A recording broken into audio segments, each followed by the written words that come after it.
Kita saat ini sudah bersama-sama dengan Ibu Ekstin Wibowo. Selamat sore, Bu Ekstin. Oh ya, selamat sore Bunda Carmela. Apa kabar keluarga Rema? Wah, ini siarannya masih menggunakan Zoom. Ya. Jadi ya, semoga suara terdengar dengan jelas ya keluarga Rema. Amin. Sehat terus ya. Ya. Bagi yang hari ini mungkin kurang-kurang sehat, nggak apa-apa ya. Bu Carmela dan saya berharap obat-obatan dan pelayanan dari dokter maupun dari keluarga bisa membantu kesembuhan, gitu ya Bunda Carmela ya. Jadi yang penting senang aja, sukacita, walaupun sedikit-sedikit sakit atau ada yang sakit nggak apa-apa ya, dengan mendengarkan Bunda, semoga makin semangat. Amin.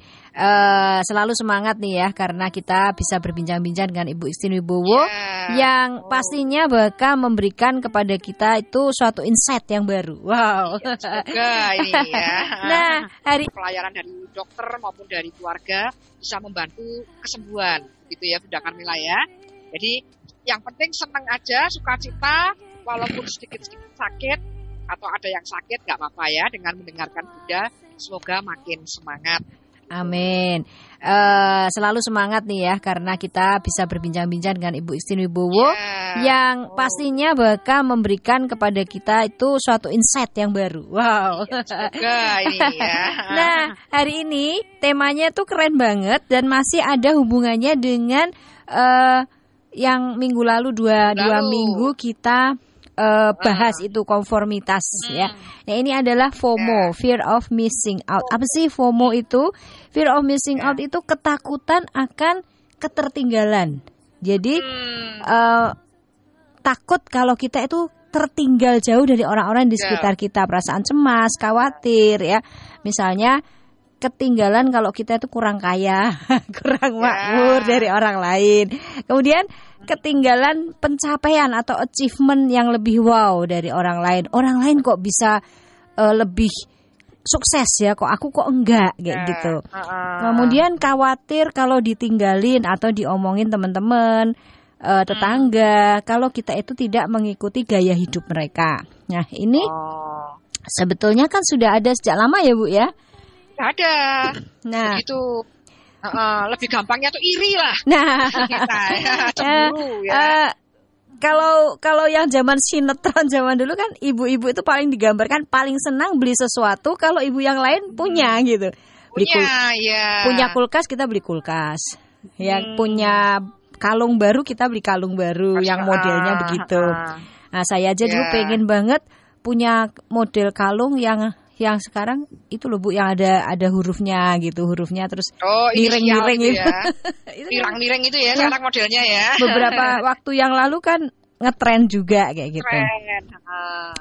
Nah, Tuhan tuh ngerti banget sehingga muncullah hukum yang ke-10 itu ya, jangan kamu mengingini apa yang orang lain tuh punya, ya hambanya, istrinya, kudanya, keledainya gitu kan. Ternyata Tuhan tuh paling ngerti. Dan ternyata juga itu ya Tuhan itu ya. Iya, up to date Bu sampai sekarang. Dan juga di 1 Petrus 3 ayat 3 sampai 4 tuh dikatakan perhiasanmu tuh jangan secara lahiriah.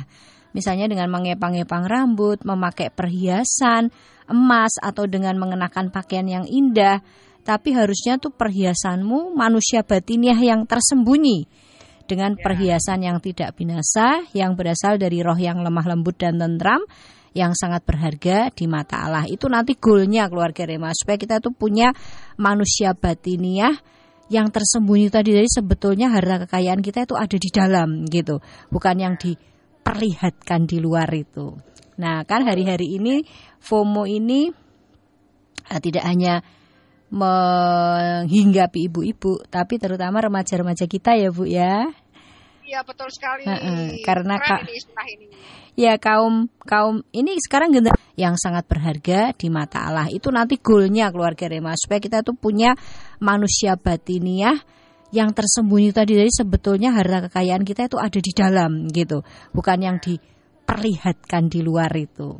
Nah kan hari-hari ini FOMO ini tidak hanya menghinggapi ibu-ibu, tapi terutama remaja-remaja kita ya Bu ya. Iya betul sekali. Karena keren ini istilah ini. Ya kaum ini sekarang generasinya milenial atau Z sih Bu? Z ini. Z ya Bu ya. Milenial itu sejak tahun 96 itu sudah milenial. Ya, ini sekarang sudah geser ke Z ya. Iya. Ya. Z ini tumbuh bersama-sama dengan media sosial ya Bu ya, dengan kecanggihan sekali. Elektronik.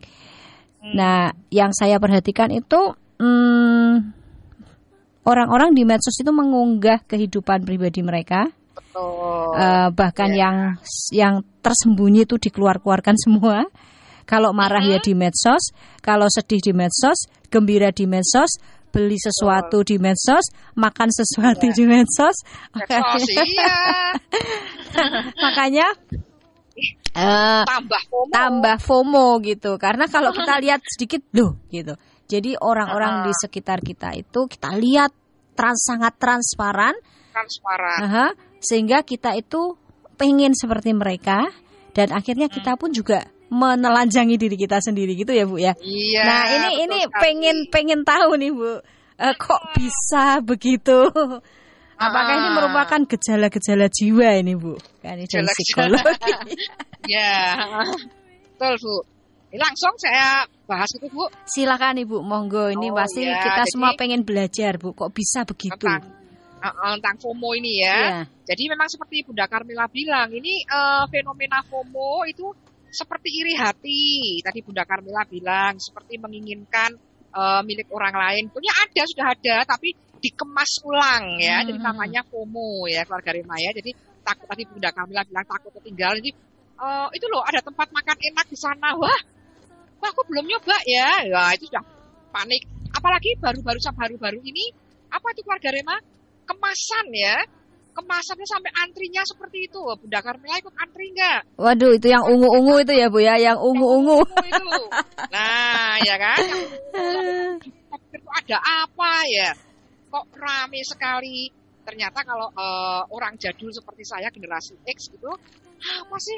Kok gitu aja kok dadak sampai antri begitu ya? Kok harus sampai antri panjang loh itu keluarga Rema ya? Loh padahal tuh saya pikir loh Bu, orangnya tuh ada gitu, entah datang atau gimana. Ternyata cuma kemasan ya, ampun. Kemasan karena makanannya rasanya kan sama-sama biasa, sama ya keluarga Remaya. Lah itu kayaknya kalau saya nggak posting itu, nggak dapat makanan seperti itu, nanti saya dianggap jadul ketinggalan gitu.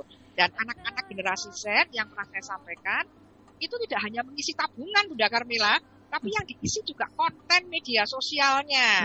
Jadi kalau dia makan sesuatu itu, dia harus mengisi ini bagus nggak untuk konten. Loh itu temanku tuh kemarin tuh ya foto-foto loh di depan Radio Rema lepas karena makanannya rasanya kan sama-sama biasa, sama ya keluarga Remaya. Lah itu kayaknya kalau saya nggak posting itu, nggak dapat makanan seperti itu, nanti saya dianggap jadul ketinggalan gitu. Dan anak-anak generasi Z yang pernah saya sampaikan itu tidak hanya mengisi tabungan Bunda Karmila, tapi yang diisi juga konten media sosialnya. Jadi kalau dia makan sesuatu itu, dia harus mengisi ini bagus nggak untuk konten. Loh itu temanku tuh kemarin tuh ya foto-foto loh di depan Radio Rema. Lah masa Bu Extin nggak ikutan sih? Wah langsung ke Radio Rema foto untuk apa? Mengisi konten. Padahal ya. Untuk foto mungkin antri, mungkin di tempat lain harus bayar, nggak masalah. Yang penting kontennya bagus. Karena kalau ketinggalan itu rasanya gimana? Nah, FOMO itu bisa di mana saja sih keluarga Rema, tapi karena ada media sosial itu jadi lebih mempercepat FOMO-nya. Gitu. Jadi lebih mempercepat gitu, seperti itu kira-kira. Nah, itu memang hal yang baru tapi dikemas ulang ya keluarga Rema ya di generasi sekarang. Dalam segala hal sih ya. Dalam gaya hidup, cara berpikir, tempat makan tadi yang Bunda Karmila sampaikan, dan tidak nyaman kalau nggak tahu sekarang lagi kejadian apa ini, yang happening itu apa ini, gitu ya. Kemudian bagaimana ya supaya saya bisa posting? Wah, saya kayak kena FOMO dikit ini ya. Saya juga senang kalau kemana-mana itu posting gitu ya. Jadi zaman sekarang ini juga bener loh kata orang Kristen bahwa kita itu hidup seperti kitab yang terbuka ya Bunda Karmila ya. Nah seperti Bunda, tapi ya ini rada kebablasan dikit gitu. Jadi hidupnya seperti kitab yang terbuka, transparan seperti yang Bunda Karmila tadi bilang. Gitu. Jadi wah dibuka. Nah ini membuat tambah memicu orang-orang untuk sedikit iri ya, untuk FOMO tadi, merasa ketinggalan. Loh, kemarin gue isin foto di kebun binatang, ya sekarang aku harus ikut toh. Itu rasanya itu ada sesuatu, nggak cuma kepengen foto di situ, tapi merasa ketinggalan. Nah itu dia. Di pantai Bu ya, di pantai, di restoran pantai. Oh iya, itu saya juga kena FOMO itu, gara-gara mahasiswa foto-foto di situ ya, sehingga saya kepengen tahu apa sih itu. Nah pas lewat kebetulan lewat daerah situ, yuk mampir aja. Ini FOMO ini, kayaknya kalau belum ke situ ketinggalan zaman gitu ya, keluarga Rema ya. Nah ini apakah kita FOMO apa tidak? Ya tadi itu, apakah kita posting demi supaya dianggap sama orang lain gitu ya, dan tidak nyaman kalau orang lain memiliki sesuatu. Nah kalau memang seperti itu berarti memang kita FOMO mungkin. Terus apa namanya istilahnya ya, ini suka meriksa media sosial, apakah teman-teman lagi ngapain ya? Kalau sehari aja nggak cek Facebook, Instagram, rasanya kok saya merasa bahwa saya ketinggalan zaman. Teman-teman lagi ngapain sih? Oh dia lagi antri di sini, lagi itu. Kalau nggak tahu tuh kesannya gimana ketika ada orang lain yang bilang ke kita, itu loh di suatu tempat makan kita ada antrian 8 jam loh. Kok saya nggak tahu ya, kesannya tuh aman banget gitu loh ya. Dan, kok saya ketinggalan zaman gitu ya? Ketinggalan zaman, maka itu yang disebut dengan FOMO. Ya, jadi takut ke ya. Kalau sehari aja nggak cek Facebook, Instagram, rasanya kok saya merasa bahwa saya ketinggalan zaman. Teman-teman lagi ngapain sih? Oh dia lagi antri di sini, lagi itu. Kalau nggak tahu tuh kesannya gimana ketika ada orang lain yang bilang ke kita, itu loh di suatu tempat makan kita ada antrian 8 jam loh. Kok saya nggak tahu ya, kesannya tuh aman banget gitu loh ya. Dan, kok saya ketinggalan zaman gitu ya? Ketinggalan zaman, maka itu yang disebut dengan FOMO. Ya, jadi takut kehilangan sesuatu. Nah, itu kalau cuma hanya masalah posting aja nggak apa-apa ya keluarga Rema, tapi akibatnya apa yang kira-kira membahayakan, yang FOMO membahayakan itu kalau yang seperti apa? Nah itu kalau sampai membuat kita konsentrasi, keluarga Rema sulit konsentrasi maksudnya ya. Kalau kita sampai sulit konsentrasi berarti gara-gara demi media sosial sampai kita nggak konsen bekerja.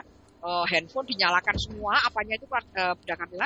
Notifikasinya ya, terus nyalakan semua, sedang bekerja, tanggung, rasanya tuh kalau nggak buka media sosial gitu ya, nggak nyaman. Nah kalau sudah sampai seperti itu, sehingga kehidupan kita sehari-hari sudah sampai merosot, hati-hati, berarti kita sudah kena FOMO.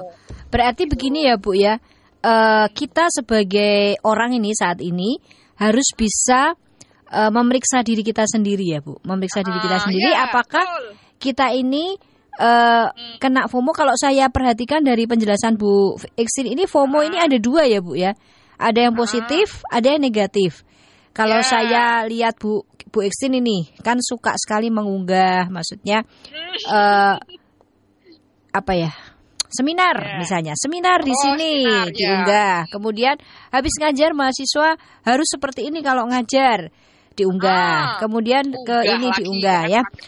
Menurut saya itu termasuk, kalau saya loh Bu, menurut saya termasuk yang positif ya, positif karena menolong Ibu Iksin ini bekerja.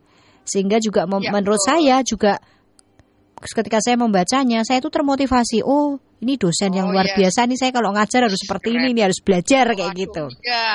Nah, tetapi saya itu kalau posting memang kepingin nantang para yang melihatnya. Iya, supaya orang tuh ayo toh gitu ya Bu ya, semangat. Ayo toh gitu. Maksud kamu ngajar kayak gitu-gitu aja gitu. Harus semangat. Nah, memang seperti itu, berarti itu kan yang positif ya Bu ya. Yang positif. Nah, ada juga FOMO yang negatif nih, yang kayak tadi tuh. Jadi kepengen seperti orang lain. Kepengen seperti orang lain tetapi tidak sesuai dengan kemampuan dan potensi dan kita tidak berusaha. Nah, itu masalahnya. Kalau kita berusaha nggak apa-apa gitu. Hanya kepengen tahu tok terus jengkel gitu ya. Ada nggak yang baper di sini? Kalau teman kita foto-foto bersama pacar, kita nggak punya pacar. Kita nggak punya pacar. Jengkel. Nah, kalau kemudian terus berusaha, saya kepengen seperti dia dengan cara punya kriteria pacaran yang sehat itu oke. Tapi kalau kemudian terus jengkel terus malah komennya nggak jelas misalnya, percuma. Nah ya, ala percuma foto-foto keluarga, paling dibalik itu mereka suka gitu. Hanya kepingin tahu tok terus jengkel gitu ya. Ada nggak yang baper di sini? Kalau teman kita foto-foto bersama pacar, nah, kita nggak punya pacar. Kita nggak punya pacar. Jengkel. Nah, kalau kemudian terus berusaha saya kepingin seperti dia dengan cara punya kriteria pacaran yang sehat itu oke. Tapi kalau kemudian terus jengkel terus malah komennya nggak jelas misalnya, percuma. Nah ya, ala percuma foto-foto keluarga, paling dibalik itu mereka sebetulnya tidak rukun. Nah, malah nuduh. Itu kan hanya pencitraan doang. Nah, ya kan? Nah, jadi orang senangnya pamer. Nah, kalau kita sampai menuduh orang lain seperti itu, padahal orang lain nggak begitu, maka itu disebut FOMO. Kita merasa ketinggalan kalau nggak seperti mereka, gitu, Mbak Garima, ya. Baik. Ini dari Instagram banyak sekali. Apa kabar, sehat? Waduh, ada Goldemini. Ya, namanya baru-baru, jadi mungkin Bu Ekstin nggak kenal ya. Niken, apa kabar Niken? Apakah ada teman-teman yang FOMO? Delia Putri, Imakulata, wah ini banyak sekali ya. Selamat sore. Teman-teman yang di Instagram. Ya. Tapi nama-namanya aneh. Ya. Memang kalau di Instagram memang begitu Bu. Biar kelihatan kan kalau semakin sulit semakin dibaca, kita saling memberikan perhatian lebih gitu. Kalau cuma Carmela gitu caranya baca gimana, Carmela gampang. Ekstin tuh angel-angel. Iya, ya. makanya. Kita mengatakan temanya menarik. Ya, silahkan kalau punya kenalan FOMO, boleh loh diceritakan gimana kemudian dia tidak FOMO lagi, ya.